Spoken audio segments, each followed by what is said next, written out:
কল্পনা করুন রাতের নিস্তব্ধতা ভেঙে হঠাৎ তীক্ষ্ণ সাইরেন বেজে উঠল। জায়গাটা কিন্তু কোনো সাধারণ যুদ্ধক্ষেত্র নয়। একদম বিশ্বের অন্যতম সুরক্ষিত একটা এলাকা। হ্যাঁ, ইসরায়েলের মূল পরমাণু গবেষণা কেন্দ্র। আর সবচেয়ে অবাক করা বিষয় হল যেখান থেকেই হামলার সূত্রপাত তার দূরত্ব প্রায় ২,০০০ কিলোমিটার। ইয়েমেন। আজকের তারিখটা ২৮শে মার্চ ২০২৬, এই তারিখটা আসলে অনেকগুলো পুরনো সমীকরণকে পুরোপুরি ভুল প্রমাণ করে দিচ্ছে। ঠিক তাই। আজকের এই গভীর বিশ্লেষণে বা ডিপ ড্রাইভে আমরা এমন একটা ব্রেকিং নিউজ নিয়ে কথা বলছি যা আসলে পুরো মধ্যপ্রাচ্যের মানচিত্র আর বিশ্ব অর্থনীতির ভিতকে নাড়িয়ে দিচ্ছে। তো আমাদের মূল সোর্স আজকে ডিফেন্স অ্যাফেয়ার্স ম্যাগাজিনের একেবারে সাম্প্রতিক প্রতিবেদন। এবং এর পাশাপাশি আরও কিছু নির্ভরযোগ্য সামরিক সূত্র আমরা দেখেছি। হুথি বিদ্রোহীদের এই আকস্মিক যোগদান, তাদের ব্যালিস্টিক মিসাইল হামলার মেকানিজম আর এর ভূ রাজনৈতিক প্রভাবগুলো আমরা ডিকোড করব।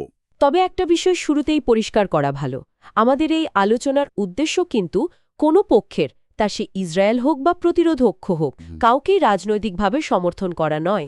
একদমই না।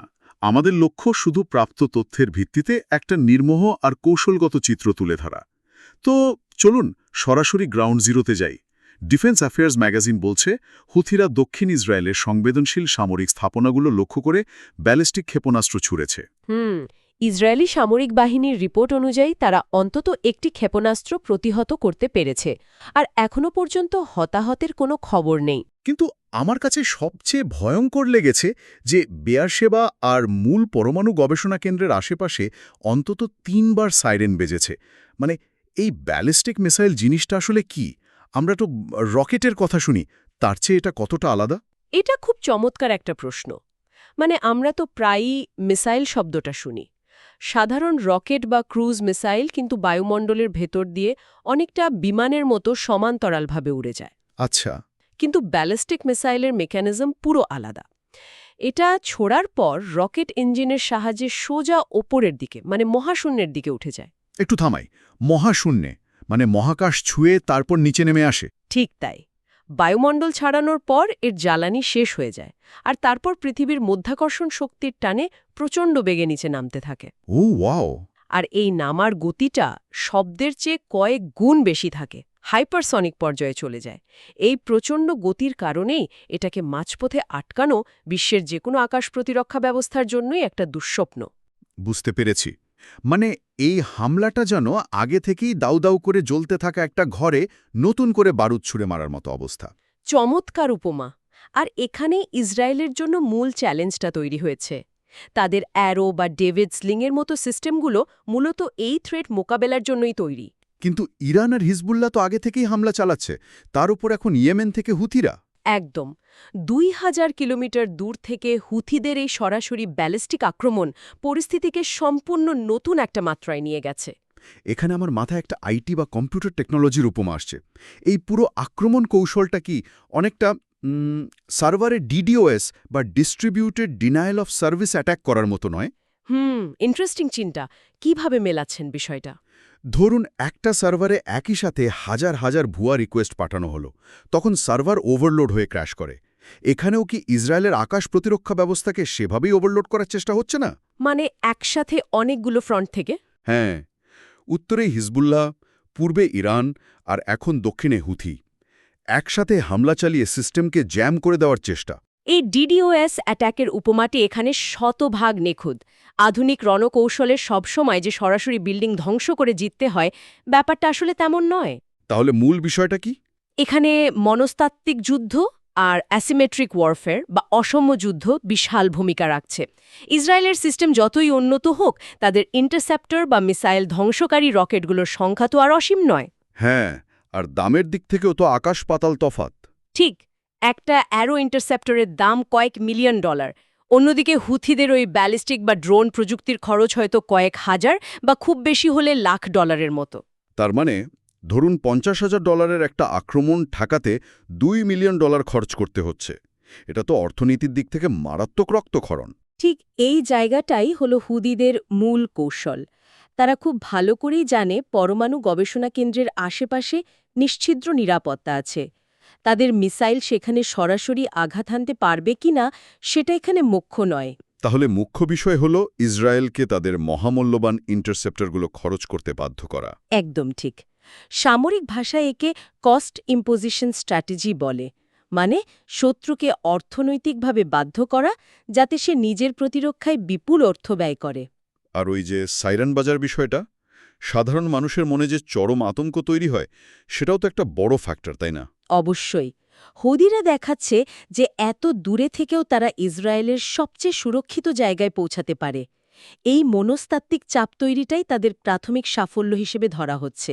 ওকে, হামলার মেকানিজম আর ওই ডিডিওএস অ্যাটাকের সাইকোলজিক্যাল কৌশলটা আমরা ক্লিয়ারলি বুঝলাম। এবার একটু পেছনের কারণ বা ওয়াইয়ের দিকে তাকাই। হুথিরা কেন জড়াচ্ছে সেটা একটা বড় প্রশ্ন। হ্যাঁ, আল মাসিরা টিভিতে হুতিদের মুখপাত্র ইয়েহিয়া সারি একটা কড়া বিবৃতি দিয়েছেন। বলেছেন, ঘোষিত লক্ষ্য অর্জন আর প্রতিরোধের সকল ফ্রন্টের উপর আগ্রাসন বন্ধ না হওয়া পর্যন্ত হামলা চলবে। এই প্রতিরোধের সকল ফ্রন্ট শব্দগুচ্ছটা খেয়াল করুন। তিনি কিন্তু শুধু ইয়েমেনের কথা বলেননি। রাইট, তারা বুঝিয়ে দিচ্ছে যুদ্ধটা আর শুধু হুতি বা ইসরায়েলের মধ্যে নেই। একদম, এটা একটা সুপরিকল্পিত আঞ্চলিক যুদ্ধ। এই প্রতিরোধ অক্ষ বা রেজিস্ট্যান্স অ্যাক্সেস হল মধ্যপ্রাচ্যে ইরানের নেতৃত্বাধীন একটা নেটওয়ার্ক, যেখানে হিজবুল্লাহ, হামাস আর হুতিরা নিজেদের মধ্যে কৌশলগত সমন্বয় রাখে। কিন্তু এখানেই আমার সবচেয়ে বড় খটকা লাগছে। কি রকম? একটু ক্রিটিক্যালি চিন্তা করলে মূল সংঘাত চলছে যুক্তরাষ্ট্র, ইসরায়েল আর ইরানের মতো বিশ্বের সবচেয়ে শক্তিশালী দেশগুলোর মধ্যে। সেখানে ইয়েমেনের হুতিদের মতো একটা গোষ্ঠী কেন গায়ে পড়ে এই যুদ্ধে জড়াচ্ছে? ইয়েমেনের নিজেদের অবস্থাই তো বেশ নাজুক। সেটাই তো, গৃহযুদ্ধে বিধ্বস্ত একটা দেশ, সাধারণ মানুষের মানবিক সংকট চরমে। তারা কেন নিজেদের অস্তিত্বকে এত বড় ঝুঁকিতে ফেলছে? পরাশক্তিগুলোর লড়াইয়ে তো তারা নিশ্চিহ্ন হয়ে যেতে পারে। প্রশ্নটা খুব লজিক্যাল। বাইরে থেকে দেখলে আত্মঘাতী মনে হতেই পারে। আর এত দামি আর আধুনিক মিসাইল তারা পাচ্ছেই বা কোথা থেকে? এই উত্তরের ভেতরেই আসলে প্রতিরোধ অক্ষের আসল মেকানিজম লুকিয়ে আছে। ইরান কিন্তু সরাসরি পুরো অস্ত্র পাঠায় না, তারা প্রযুক্তি হস্তান্তরে জোর দেয়। মানে মিসাইলের পার্টস পাঠায়? হ্যাঁ, ব্লুপ্রিন্ট, গাইডেন্স সিস্টেম আর মূল যন্ত্রাংশগুলো চোরাপথে ইয়েমেনে যায়। এরপর হুথিরা ইয়েমেনের ভেতরেই নিজস্ব কারখানায় এগুলো জোড়া লাগায় বা রিভার্স ইঞ্জিনিয়ারিং করে। ও আচ্ছা, তার মানে তারা শুধু ক্রেতা নয়, তারা নিজেরাই রীতিমতো উৎপাদকে পরিণত হয়েছে। একেবারেই। এটা এত বেশি বিকেন্দ্রীভূত বা ডিসেন্ট্রালাইজড একটা সাপ্লাই চেইন যে পুরোপুরি ধ্বংস করা প্রায় অসম্ভব। বুঝতে পারছি। কিন্তু ওই অস্তিত্বের ঝুঁকির বিষয়টা, কেন তারা এই রিস্ক নিচ্ছে? কারণ তাদের দীর্ঘমেয়াদী ভূরাজনৈতিক উচ্চাকাঙ্ক্ষা আছে। হুথিরা এখন আর শুধু ইয়েমেনের একটা অভ্যন্তরীণ বিদ্রোহী গোষ্ঠী হয়ে থাকতে চায় না। তারা এই অস্থিরতা সুযোগ নিয়ে একটা বড় প্লেয়ার হতে চাইছে। ঠিক তাই, তারা নিজেদেরকে একটা শক্তিশালী আঞ্চলিক প্রভাব বিস্তারকারী পক্ষ বা রিজনাল পাওয়ার ব্রোকার হিসেবে প্রতিষ্ঠিত করতে চাইছে। তার মানে তারা বিশ্ব পরাশক্তিগুলোকে মেসেজ দিচ্ছে যে এই অঞ্চলে বা লোহিত সাগরে কোনো সমীকরণ মিলাতে হলে আমাদের হিসেবে রাখতে হবে। একদম, তারা শুধু গোলা ছুটছে না, তারা আসলে ভবিষ্যৎ আলোচনার টেবিলে নিজেদের জন্য একটা স্থায়ী চেয়ার নিশ্চিত করছে। ওয়াও, মানে লোকাল বিদ্রোহী থেকে সরাসরি আন্তর্জাতিক ভূরাজনীতির কেন্দ্রে চলে আসা। আর তারা নিশ্চয়ই জানে যে ইয়েমেনের দুর্গম পাহাড়ি এলাকার কারণে তাদের পুরোপুরি নির্মূল করা কঠিন। 100%। ওই ভৌগোলিক সুবিধার আত্মবিশ্বাস থেকেই তারা এত বড় সামরিক পদক্ষেপ নিচ্ছে। দারুণ একটা পয়েন্ট। তো কিভাবে একটা স্থানীয় গোষ্ঠী বৈশ্বিক সমীকরণে ঢুকে পড়ছে সেটা আমরা দেখলাম, কিন্তু এবার আলোচনাটা একটু অন্যদিকে নিতে চাই। জি, বলুন। এই আঞ্চলিক কৌশল কিভাবে হাজার হাজার মাইল দূরে সাধারণ মানুষের জীবনে প্রভাব ফেলছে? আমাদের সোর্সগুলো বলছে যে এই পরিস্থিতি গ্লোবাল ইকোনমিকে রীতিমতো শক্ট করে দিচ্ছে। হ্যাঁ, আর এটা বুঝতে হলে আমাদের গ্লোবাল সাপ্লাই চেইন বা বিশ্ব সরবরাহ ব্যবস্থার দিকে তাকাতে হবে। আমি এই জায়গাটাকে একটা মেগা সিটি ট্রাফিক জ্যামের সাথে তুলনা করতে চাই।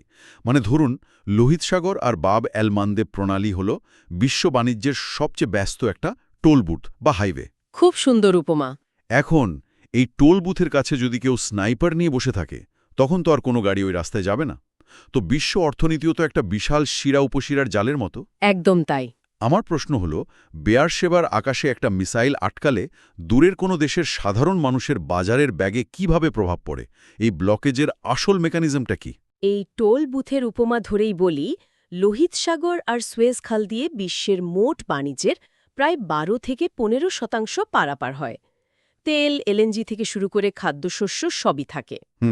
যখন হুথিরা এ যুদ্ধে যোগ দিয়ে মিসাইল বা ড্রোন ছোড়ে, তখন লয়েডস অব লন্ডনের মতো বড় বড় মেরিন ইন্স্যুরেন্স কোম্পানিগুলো ওই রুটকে উচ্চ ঝুঁকিপূর্ণ ঘোষণা করে।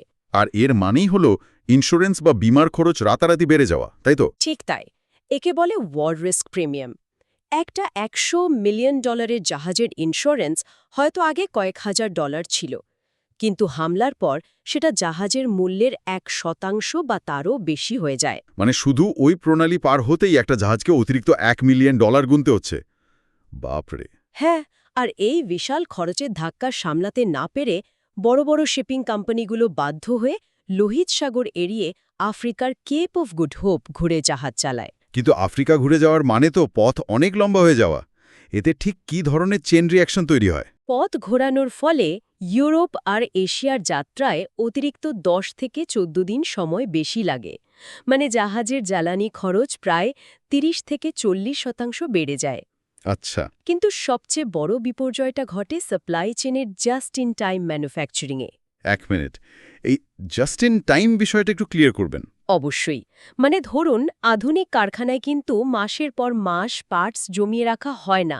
তারা এমনভাবে প্ল্যান করে যাতে ঠিক যখন প্রয়োজন তখনই পার্টস এসে পৌঁছায়। ও, বুঝতে পেরেছি। মানে গোডাউনে ফেলে না রেখে একদম সময় মতো ডেলিভারি নেওয়া। একদম। এখন ধরুন ইউরোপের একটা গাড়ির কারখানা, এশিয়া থেকে মাইক্রোচিপ আসছে। জাহাজ যদি 14 দিন দেরিতে পৌঁছায়, ওই চিপের অভাবে পুরো কারখানার উৎপাদন টানা 2 সপ্তাহ বন্ধ রাখতে হয়। আর উৎপাদন বন্ধ মানেই বাজারে গাড়ির যোগান কমে যাওয়া, আর যোগান কমলে তো দাম বাড়বেই। ঠিক।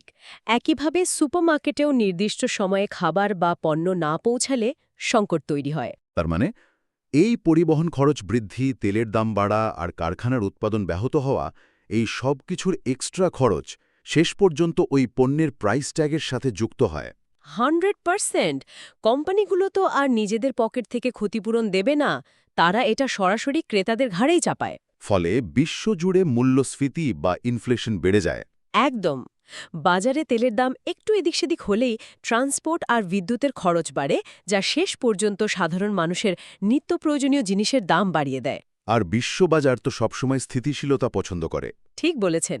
যখনই সবাই দেখে নতুন ফ্রন্ট খুলেছে আর হুথি মুখপাত্র বলছেন লক্ষ্য অর্জন না হওয়া পর্যন্ত হামলা চলবে, তখনই বিনিয়োগকারীরা প্যানিক করেন। মানে আধুনিক যুগে কোনো আঞ্চলিক যুদ্ধ আর একটা নির্দিষ্ট ভৌগোলিক সীমানায় আটকে থাকে না, মুহূর্তের মধ্যে পুরো গ্লোবাল সাপ্লাই চেইনকে অচল করে দেয়। একদম তাই। এটা অত্যন্ত জটিল আর বহুমাত্রিক একটা চেন রিঅ্যাকশন। খুবই ভয়ঙ্কর একটা চিত্র। তো আজকের এই ডিপ ডাইভ থেকে আমরা যদি মূল বিষয়গুলোকে এক সুতোয় গাঁথি। সামারি করা যাক। প্রথমত, হুথিদের এই ব্যালিস্টিক ক্ষেপণাস্ত্র হামলা শুধু সামরিক শক্তি দেখানো নয়, এটা আসলে ওই DDoS অ্যাট্যাকের মতো আকাশ প্রতিরোধ ব্যবস্থাকে ওভারলোড করে দেওয়ার একটা মনস্তাত্ত্বিক আর অর্থনৈতিক কৌশল। একদম ঠিক। দ্বিতীয়ত, প্রতিরোধ অক্ষের অংশ হয়ে হুথিরা একটা বড় কৌশল নিয়ে মাঠে নেমেছে।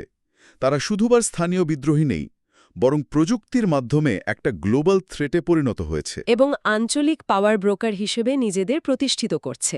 আর তৃতীয়ত, এই ছোটখাটো ফ্রন্টগুলো বিশ্ব অর্থনীতির শিরায় শিরায় কতটা মারাত্মক ব্লকেজ তৈরি করতে পারে, ইন্স্যুরেন্স প্রিমিয়াম থেকে সুপারমার্কেটের শেলফ পর্যন্ত কিভাবে প্রভাব ফেলে, তার মেকানিজমটা আমরা পরিষ্কার দেখলাম। এই সারসংক্ষেপটা পুরো পরিস্থিতিকে একদম নিখুঁতভাবে তুলে ধরেছে।